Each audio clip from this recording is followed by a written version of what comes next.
You'd be surprised what comes up in conversation. Alien, some of it's deep time and ancient ecosystem. Some of it, well, trying to remember our fourth favorite hat. This is Fourth Favorite Hat, a look into real dig site chatter of the Montana dinosaur. Each episode brings you the work, the stories, the arguments, the questions, and the odd tangents that emerge when scientists, shovels, fossils, and much sun in the same place. And yes, every guest still has to answer the only question that really matters. What's your fourth favorite hat? Let's get started.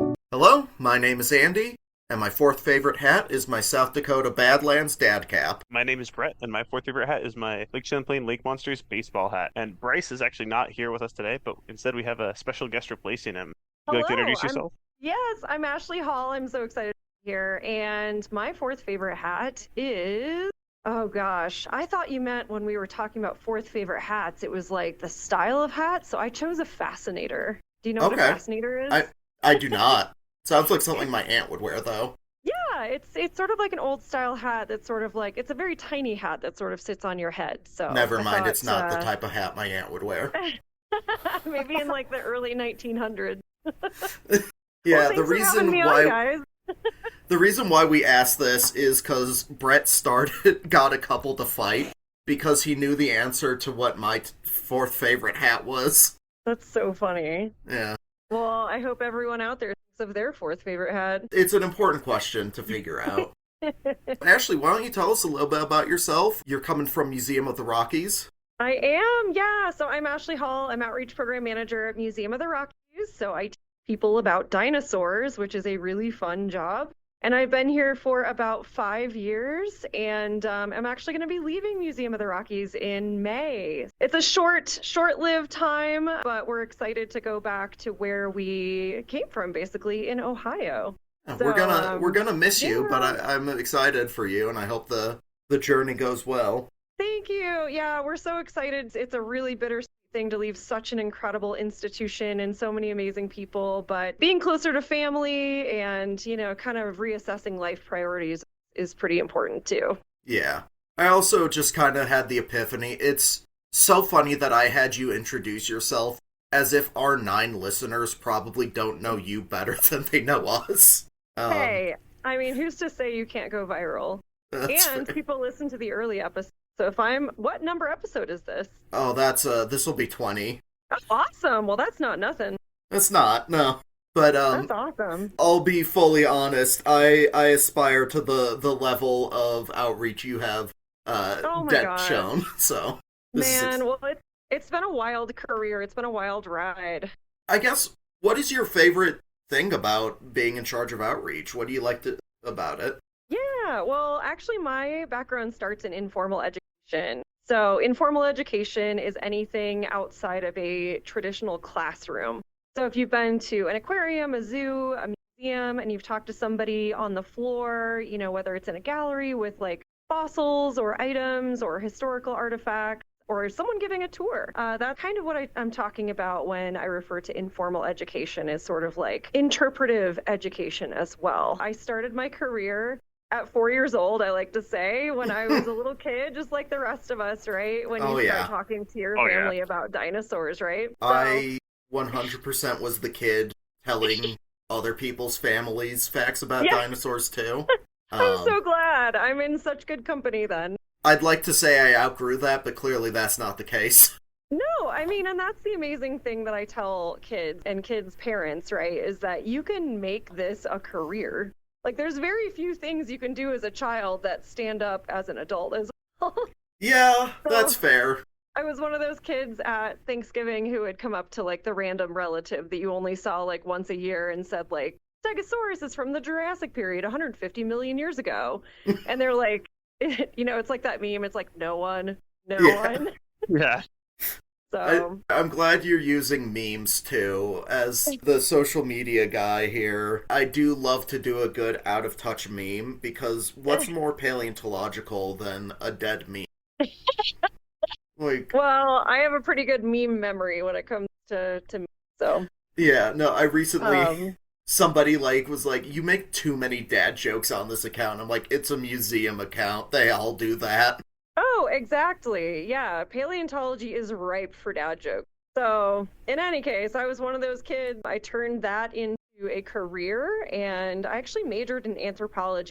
Paleontology is not readily available at most universities. You have to take another route, whether it's even some English majors, biology, geology, anthropology. Usually you take some sort of courses like that first. In any case, I majored in anthropology and turned that into a career afterwards. It's a long story. I don't know how much time we have, but long story short, I ended up my first job after college at Los Angeles Zoo and Botanical Gardens as a zoo camp instructor. And if you're like early in your career and you're listening and you don't know what to do or how to get into museums, start with camp or the seasonal positions that museums often hire, sometimes internships too, because those are great at getting your foot in the door and sort of getting into the culture and learning about the museum or institution that you're in with. As a kid, I went to camps at the Los Angeles Zoo.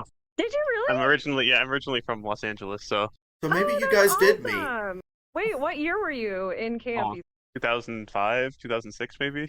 Oh my gosh, I must have just missed you because I started, let's see, I was a teacher there in 2007. I mean, So we that must might have been just around the missed each cutoff. It other. might have been when I was there. I don't know. Dang, you That's could have been crazy. teaching little Brett. Yeah, maybe we'll have to like look back through photos. Oh my gosh, I think about that sometimes. Like, where are the kids at now that I taught, back in 2007? I mean, Yeah, that's so that So, that's a might joke be me.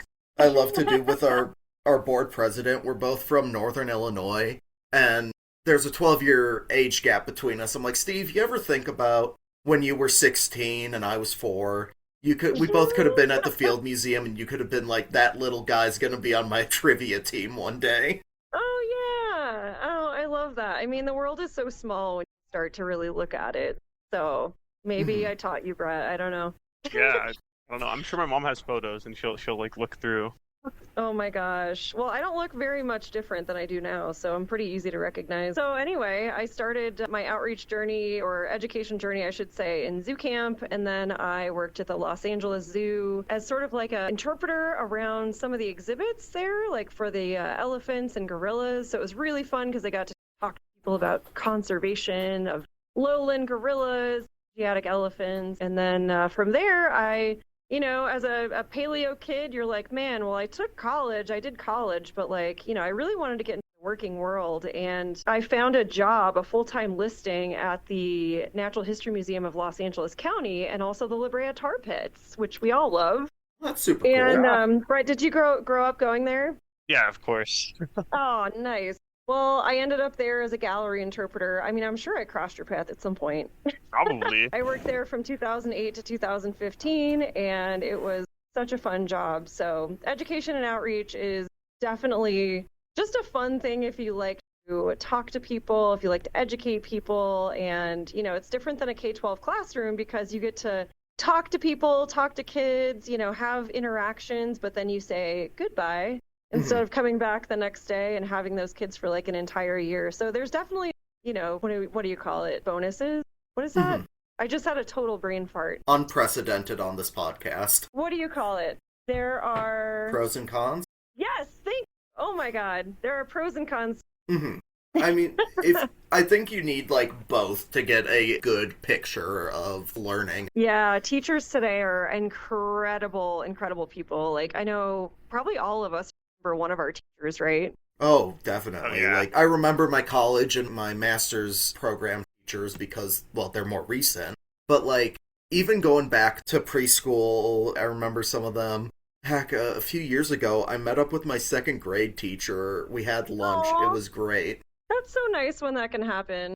She was so excited that I had actually stayed through and did go into paleontology. That's awesome. And yeah, how cool is a teacher? Like I often wonder where are the kids, that I taught in zoo camp or that I sometimes at every museum I have like a little pack of kids that are fans and their parents come and they like come hang out with me or I wonder where those kids end up. And I don't know, maybe with the magic of social media now we can find out. Oh, I mean, definitely. That's how she reached out to me. She saw I had just finished my master's and was going to start actually working here. That's so cool. And wanted to meet up before I went off. And I don't know, it was a really nice experience. Yeah, and I've never been a K through 12 teacher, but I work on K through 12 curriculum. So, we as museum educators here and at every institution I've worked at, we align our standards to, state standards, Common Core standards, and NGSS standards. And so we're always trying to stay in touch with what the teachers are doing so we can work with them better. In any case, so outreach is super fun. One of the jobs that I have at the museum is virtual programming. So I love doing virtual programs. It's so much fun. And I have a studio that I operate out of. And we can talk to kids like across the world. So well, you do your after... weekly virtual Fossil Fridays. I do, yeah. So we have a program called Fossil Fridays on every Friday, or at least most Fridays, and it's a live program with my coworker and I. We talk about all things paleontology. We interview paleontologists. We go on deep dives with evolutionary histories of different animals, and we also do drawing lessons with one of our paleo students at Montana State University, and it's a lot of fun. So yeah, you guys should definitely tune in at 9 o'clock Mountain Standard Time, 11 o'clock Eastern. So I try to make as many as I can.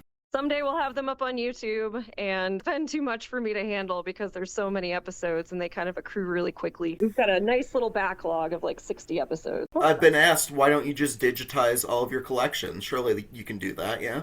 I know. It's like, how many fossils do you have? Yeah, just put it up there. Yeah, it's that simple. I mean, same thing. Yeah, no, yeah, just put it up, and it's like, well, you got to do it right. Mm-hmm. Got to get the right production and everything. So hopefully we'll be getting, some sort of intern or interns to help us with that. That would be nice. Yeah, what educational programs do you guys do out there? Brett, do you want to talk about the one that you kind of drafted? Sure. So, I mean, we've been doing a couple. I mean, obviously we do field trips pretty often. Lots of schools in our area aren't really close to any other like museums or things. So we're kind of the listeners. We're kind of out in the middle of nowhere. So we're kind of a resource to a lot of people who wouldn't otherwise have access to that kind of thing. So we do field trips and things like that. But also recently we've got some grants to do where we actually go to schools, like educational events. Oh, nice. So that's kind of the current like educational outreach we're doing. Is we haven't done those yet, but we're drafting them up and we're going to aim to do them this year. That's our first awesome. kind of batch of them. Yeah, is that sort of in the Bynum Shoto area? If we can. All through the whole, kind of through that whole Teton County area and neighboring counties as well. We're talking about doing Augusta as well, which is next county over, but. Nice. Yeah. Oh, that's awesome. Yeah, Montana, for those who are listening, if you're not from Montana, and maybe even if you are, this is one of my favorite facts is that there's more cows than people in Montana. Oh, yeah. 2.5 cows per used to be 4, and then there was a drought. Oh my god, and then everyone moved here from Yellowstone. Yeah. I love to give the statistic that Montana has roughly the same area as Germany, but a much lower population density. Really? Yeah, it's about the same size. What? It's kind of, if you rotate Wow. Germany 90 degrees, you got a Montana. Oh, interesting. I love that. I love looking at maps and trying to figure out what fits into what. Because maps are so skewed when we see them. Oh, I mean, plus, you would think Germany is bigger with just how much of a player it is on the global stage, that sort of inflated sense. And then it's like, oh, we have states that are your size up. Yep, that's crazy. I mean, we have all sizes. You can go East Coast, they're super small. You can drive to multiple in a day. And then the farther out west, they just get bigger and bigger. It's I don't know this, I'm not a history person, but I can only assume that territories started to get divided up really frequently when people landed on the East Coast. And Probably. Then, once westward expansion hit, everything got bigger. I don't know. Well, also, the way we draw maps is not necessarily how they were drawn throughout history. The idea of a defined border, how recent of an invention is that, Brett? Well, I mean, they used to have they would use rivers or mountain range borders. Rivers are a little more defined, I guess, than mountain ranges. But we don't have borderlands like we used to. Yeah, true. Everything. There's no frontier between the U.S. and Canada. Yeah. You just kind of drive through. There's no no man's land or is this France? Is this where are we? That. Yeah, there's not people on the border getting taxed by both countries. Mm-hmm. I would say totally off topic, but maybe on topic. I want to know from you guys, as an educator to educators, what was your earliest memory of anything paleo related? That's a phenomenal question. I think it was when I actually'd some kids at the Field Museum saying that it was Daspletosaurus, not T-Rex, that they were looking at. No! Oh my gosh. You said, actually, that's a Daspletosaurus. Well, I was imitating from the Berenstain Bears Professor Actual Factual. What? I don't Yeah. remember that. Yeah, I don't think that helped. I don't think it made them like me more. You know, it's funny. I grew up going to the Field Museum, which is the whole reason why I'm in museums at all, is the Field Museum. Was that the case for you? Yes, 100. It's the best museum ever. I've told the story on this podcast, but my mom took me in the fossil room when I was a baby and explained it that a switch had turned on. Oh my gosh. And That's precious. it makes enough sense based off of how I am now. Was that in Evolving Planet, the exhibition? It wasn't that yet. I forget what they had called it, but this was like the old one where I don't know why this is the only thing I remember about it, but the old one had like an Irish elk skeleton set in a barber's chair with like a apron on. What? Yeah, and I don't know if it was saying like antlers or like hey, I don't know. Well, antlers are bone. That's so weird. Yeah, I don't know why it was there. Wow. That sounds like such a weird exhibit. If anyone has a photo of this, maybe submit it to you guys. I don't remember this, but apparently when I was 2, I was very upset to learn that I had missed the Maiasaura exhibit because it was in 1996. I was born 1997. So I asked a random volunteer when the Maiasauras were coming back and apparently didn't like their answer. Oh my gosh. Was it like years or something? Well, Evolving Planet opened, I think, in 2007. Yeah. I So think. the Maiasaur exhibit never came back, and I never recovered, which is why I'm in Montana now, I guess. I was going to say, That's- look that's at you why you work now, with the all Maiasaurs around now. Maiasaura. Mm-hmm. Yeah. I hadn't thought Fantastic. about that, but I guess it did have an impact. Oh my gosh. If the exhibit wasn't going to you were going to the exhibit. Yeah.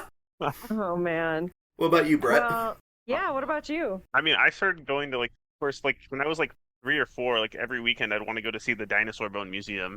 So we would go, like, I want to say, like, at least, like, once a month. We'd go to the Natural History Museum in Los Angeles there. And I would look at all the dinosaurs. What another amazing museum to grow up going to. How lucky. Yeah. Well, also, Brett, your mom's a museum professional. Yeah, but not that kind of museum. She does, like, boring stuff, at least to me. What museum? She worked at a bunch of different museums. She worked at the Riverside Metropolitan Museum, the Gene Autry Oh. Museum. Oh, the That's right across Autry. from the Okay. zoo. Yeah, Yeah, she did boring stuff like anthropology. Yeah, she worked at the Southwest Museum. Oh wow. That's And fantastic. her specialty is Native American basket. Wait, really? Really? You have Yeah. to send. I don't know if you share your last name, but you tell me because I feel like I Yeah. might know Bryn of Potter her. is her name. What is it? Bryn Potter. Bryn. Interesting. That is really fascinating. My best friend actually did her master's on basketry, like from the Southwest Museum. So Oh, then she definitely knows my mom. Yeah. that's so cool. What a small world. Oh yeah. I mean, so what once was you your start first- getting involved in My museums, mom knows like a million people. Like, I think the fact that we're all museum workers has just made that world way smaller. Definitely. Well, what do you remember from the LA Museum? I mean, like everything. I've been there so many times. That's But back then, I awesome. mean, I would like. Did they to have go, an Irish elk in a barber's chair? No, they didn't. They Hmm. changed it when I was a little kid. They used to have like a whole like kid zone, which is now like the fossil mammal. And they used to have like the whale hanging up Yeah. in there, but now the whale is in Yeah. like the entry hall area. Yeah, that's right. I've- Mhm. But I've not been to California yet. I need to go. Oh man. if you come, Andy, you got to go to the tar pits and the The tar pits is the best. yeah. Should So I I like? used to give tours at the tar pits for summer crowds, and so I'd have like 100 people outside waiting for like a 2 p.m. outdoor tour, and then I'd have to go back in and have like an hour break, and then I'd do the inside tour. I mean, it was like back-to-back craziness. Those are sometimes the most fun days. Yeah, the days just Yeah. like fly by. We also got to work outside, which was super fun, around this whole new area where fossils were found right next to the art museum. And so when you go to the tar pits, you walk around the grounds and you can see all of the historic asphalt seeps or tar seep. And, you know, there's signs about like what you can see or what was found there. It's such an interesting place because not only can you see like where paleontology is happening, also get to see entrapment in action. Mm. So occasionally, like one of my first weeks there in 2008, I was walking by one of the asphalt seeps and I saw part of a squirrel. Oh no. That's super cool. Not for the squirrel, but for us, that's super cool. There's going to be some Holocene, you know, fossils eventually. So I always wonder, like, what future civilizations are gonna think about, like, a museum. If they unearth that and they've got all these different age fossils together. If they even Yeah, understand you like the know? concept of a museum. Yeah. I don't know. I think about that a lot because we're so good at keeping data right now in museums, at least in the majority, right? What happens if all of our systems are no longer able to be used because, the digitization that we've done is no longer accessible to people in the future? Will we lose information? Like, will civilization still be here? How far ahead in the future are we talking about? It's crazy to think about. I always think about the middens, like the big trash heaps and things that we have in the Oh. world. Like, Yeah. that's crazy to think about. Like, my anthropology background goes crazy because I studied bison bones at archaeological sites, and now I think about the plastic pollution. The Yeah. plastiglomerates entering the rock record. Yeah. Like, we're gonna have what they call it. Someone like cheekily called it like the Plasticine, Mm-hmm. and it's just like the age of plastic, and that stuff takes forever to break down. So it might just be like once like all of the organics go away, maybe it's like plastic confetti. I don't know. Yeah, just forever. Yeah. That's crazy. Yeah. So in any case, we think about that a lot as paleontologists and natural history people. Yeah. Where does your trash go? It definitely does impact it. From a geology standpoint, I remember there was a volcanic eruption in Iceland and people were like frying hot dogs on the lava flow, and I was like, oh, that grease is going to cause some funky crystal formations. Oh, really? Yeah, because you've got suddenly differential cooling happening and also new elements being introduced that wouldn't normally. Interesting. Well, So, it's funny. I was just writing a lesson plan today, and I had to put an asterisk because I said fossils are found mainly in sedimentary rock. Mhm. And then my asterisk was sometimes other rock, like Yeah. metamorphic and igneous. I mean, But was Volcanodon found in igneous rocks? Is that why it's called that? I have no idea. All I know is the rhino. Yeah, I know the rhino. there's- Mhm. Yeah. You want to talk about the rhino? They found a rhino that basically became like a mold, like the people at Pompeii. The It got caught in the rhino lava. impression is it's like up on a side of a cliff in Oregon, and it's just like the outline of a rhino. It's pretty cool. So the lava kind of like formed around the rhino, and then the rhino, Died. disintegrated. Get away. I mean, it probably died a bit earlier. Before then, yeah. Yeah. Yeah. And then there's some other fossils that have been found in South America that have been found in like igneous formations, but it's pretty rare. Well, even like modern stuff, you can have like some trees in Hawaii if they've got enough moisture, kind of resisting the lava flow, and then you get the mold. Ooh, Yeah. interesting. Yeah, who knows? In the future, we might have like plastic impressions of things, and who knows? I know that like some like crustaceans have already started to like make shells out of different like plastic things. They're like more resilient than like That's calcite crazy. or whatever. That was the plot of like Wow. that video game, like another crab's shell or something. I don't know that video game. It was supposed to- I don't blame them. It was supposed to be like Dark Souls, but you're a hermit crab. Well, that's interesting though, because birds often will incorporate plastics into their nests, and I actually just read a study that came out that showed the Pacific Gyre, where all the plastics end up. It's one of the 5 gyres where there's these big whirlpools, basically, of like conglomerations of plastic within the oceans. But in this one, it actually showed that cleanup is almost impossible now because the animals in the ocean have made these like an island. Oh. So they're like attaching to these things, they're living on them, they're living and creating colonies essentially, of like urchins and invertebrates and, all sorts of creatures. I know, So- like, not necessarily plastic, but I know, like, also researching birds can affect their survival rate. Because there were birds, I think there were owls that were having a higher breeding rate if they had the radio collar on. Because, like, yeah, like the females thought it was more attractive. No! So, unfortunately, the researchers had artificially inflated that male success rate. Oh Interesting. my god. I have to look that up. That's amazing. Because the equivalent for us would be an alien picks you up, puts a really nice necklace on you, and then just sets you loose.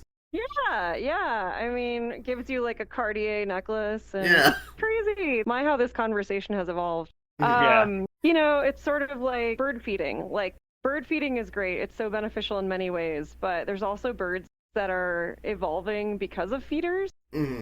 because they can only access like certain. Yeah. So it's kind of like, yeah, it's like selection in action. I guess our whole idea, educating, promoting science, what do we want to do with the future? That sort of stuff. Yeah, we think about that a lot, right? Mm-hmm. Yeah. Whether or not we have the answers is a different question. And that's really, I mean, we went off on all sorts of different tangents. Probably not what anyone was expecting today out of us, but honestly, that is how it goes when you are interested in the world. And paleontology as a science is really fascinating because it really gives you a global view of all sorts of things. And it gives you the chance and opportunity to step back and say, we understand what we can of time, right? Like, we know there's been extinctions. We know that we are not the first ones on the scene here on Earth, and where are we going in the future? Yeah. Admittedly, in terms of tangents, these were probably some of our more related ones to the topic we started with. Not a singular time veer into Star Wars. Wow. Not gonna happen today. Look, Star Wars will not be brought up in this episode. Fine. Let me say, we are a Star Trek household. Oh, are you? A little. I mean, we're both, but we're like a little more Star Trekian. It was just First Contact Day, and it did take place in Bozeman. So yeah, I mean, in the movie First Contact, it does take place in Bozeman, Montana. Huh. But they also had like a little convention to celebrate it. I mean, you might as well. I always love how many bits of alien merch is sold near Devil's Tower because of what was it, First Contact with the Third Kind or something? Close Oh my Encounters gosh. of the Close Third Kind. Encounters. Yes, that's I mean, fantastic. You gotta own that sort of stuff. I love it. Like Area 51 with all the alien stuff. It's just, it's so much fun. I never went to Roswell when I was visiting New Mexico, but I so wanted to. You know, It is very touristy now. I mean, that's I have fine. I'm a another tourist soft when I go spot. there. Oh yeah, and you have to go to all those weird places. I also, besides being like a scientist and educator, I love cryptids and weird stuff. So that might be like a topic for another day. Oh, 100%. We talk about that so much. People ask us questions about that. We'll get talking when we're Do out you at the dig really? site. Oh yeah. Oh man, I would love to talk about that. Well, alright. I guess you're signing yourself up for another episode is what I'm hearing. No, wait, I have to ask you guys. I know this is your chance to interview me, but what are your thoughts on the paranormal? It's one of those things of, I don't know if I do or don't believe in it, but I do know there are times where I'm like, I don't know how to describe that one. Yeah. I've told that our museum is haunted, but I don't personally believe it. Our museum is 30 years old and no one's died in it. I know, but Well, some people... I mean, we got a lot of dead sometimes. bodies in it. I mean, yeah, and one of the things is that sometimes it can be the land. You know, that's one of the hypotheses. Yeah, fair. But Here. interesting. Here, my plan is then I'll die and haunt this museum and see if something's already here. Oh my gosh. Man, that would be great. I've never had a paranormal encounter, and well, maybe not. I don't know. That shocks me, given everything about you. I'm so into it, and I feel like it's scared of me. I'm kind of like the girl in Finding Nemo with the fish. Oh, good old Darla, yeah. Yeah, I'm like, here goes. Like, I want to see you. They just run away from me. Oh, that's fun. I love anything weird. I like to challenge my brain. When I was back at my undergrad, I did a talk, and afterwards they like to do lunch with the speakers, and one of the students asked me, because Beloit was weird when I went there, and it's still weird, which is what we love to see. If I were to go ghost hunting on campus, where would I go? And since our campus has Native American effigy mounds, I was like, I would just go there. Like... And they're like, how would you make a ghost appear? And I'm like, in a respectful way or a disrespectful way? Because I'm pretty sure I know how I could get myself haunted in a heartbeat if I cared. Yeah, never disrespect the dead. Yeah. Don't want that. And that's the line where, like, even if someone doesn't believe, you still don't want to do any of that. Oh, no, there is such a thing as spitting in the wind. Like, why chance it? Yeah. Well, man. Well, you guys, thanks so much for having me on today. It has been such a blast. And I hope to, I'm leaving soon, but it's been so fun to, collaborate with you guys over the years, and really hoping to keep in touch. Oh, Maybe definitely. you'll have to come back and talk about cryptids. Yeah. Hey, maybe that's my new educational life. Maybe I'll be a paranormal researcher and flip my whole career upside down. Yeah, just Go on one of those like Bigfoot shows. Yeah. They're like, what happened to Ashley? She was all about science. Well, I mean, they always have like the skeptic on those shows, Like you could be like the skeptic. Hey, Jane Goodall believed in Bigfoot. That's all I'm saying. It's true. It's I true. don't doubt it. Yeah, Gigantopithecus. That was a real fossil. Yeah. You guys can all look it up after this. Well, everybody, I hope you found a good one. I've been Andy. I'm Brett. And I'm Ashley. Have a good one. That's one conversation down, and there's millions more waiting for us out in the ancient dirt. If you want to join the crew on their next auditory adventure, subscribe to the Fourth Favorite Hat, the Montana Dinosaur Center podcast, available wherever podcasts are distributed. You can follow the museum on social media at TM Dinosaur Center, visit tmdinosaurcenter.org, or swing by the museum in Bynum, about 80 minutes north of Great Falls on Highway 89. Thanks for listening.